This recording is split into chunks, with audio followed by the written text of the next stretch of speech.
the market continues to reach towards historic highs as the average home is now selling for more than $2.1 million. I'm Tony with Clarkson Santor, and this is our real estate update for the week of Friday, May 3rd.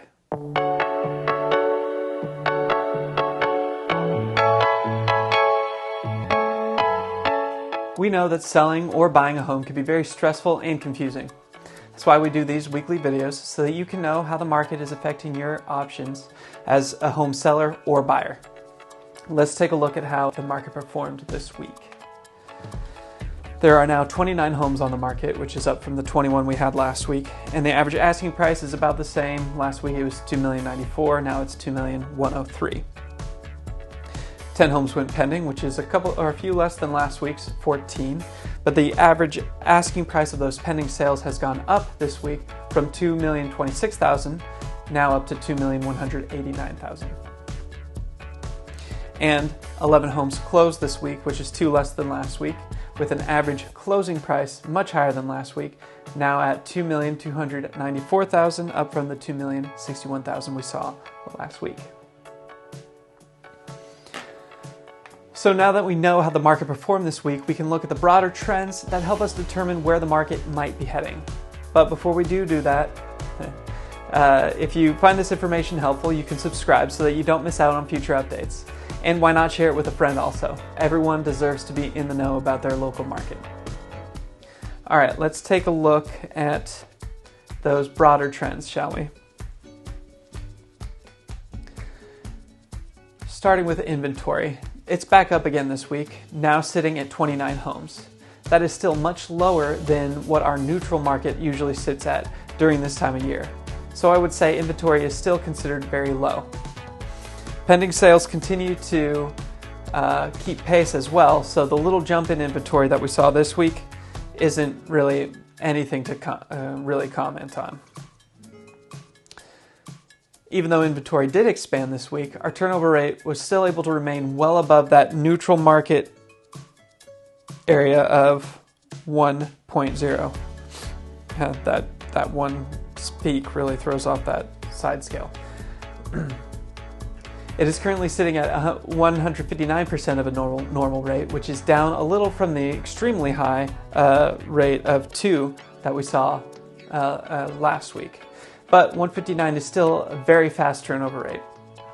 This will likely bounce back up again next week unless we see another severe uptick in new inventory, which does seem unlikely considering there's only 4 homes currently listed as coming soon.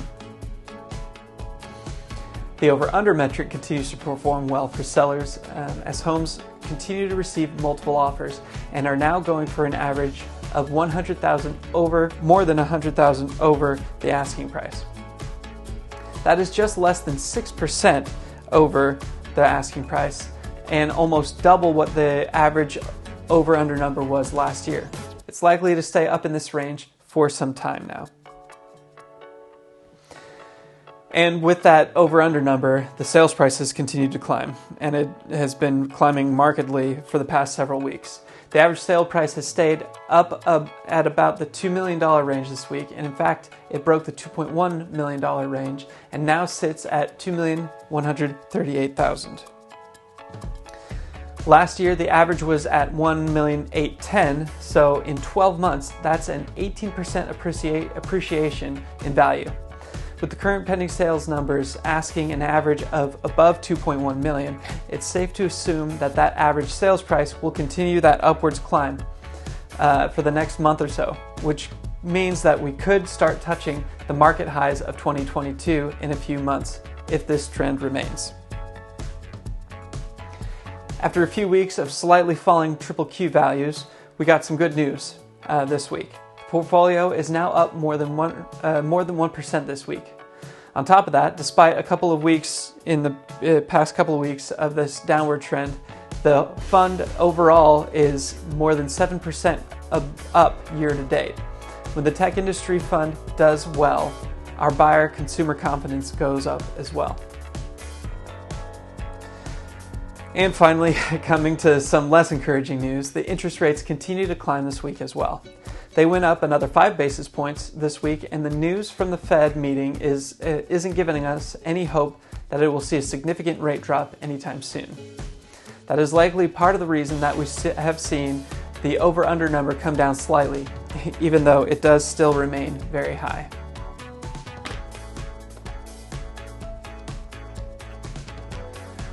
All told, this was another great week to be a seller in San Ramon. Housing prices are climbing and reaching close to historical highs again. Homes are selling in less than 10 days and receiving multiple offers more often than they are not. As long as you have a home that shows well, especially online where buyers are finding your house first and have priced it well, your home should sell quickly and with multiple competitive offers. There will continue to be some of those outliers where the house is priced a little too high to start with, or not enough effort was put into updating the house to appeal to today's buyers. Those homes might struggle to get some offers in the first few weeks. And it just goes to show the importance of working with a local realtor who understands today's market and how to best position your home in this market as it currently stands. Thanks for joining me on this weekly update. I hope it helps you understand how our market is impacting your options. Don't forget to hit the subscribe button and ring the notification bell so that you can stay informed on how this market continues to shape up this year.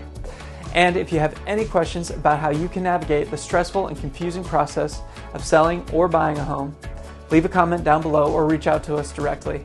We're here to help guide you every step of the way. May the 4th be with you. Have a safe weekend, and we'll see you next week with a new update.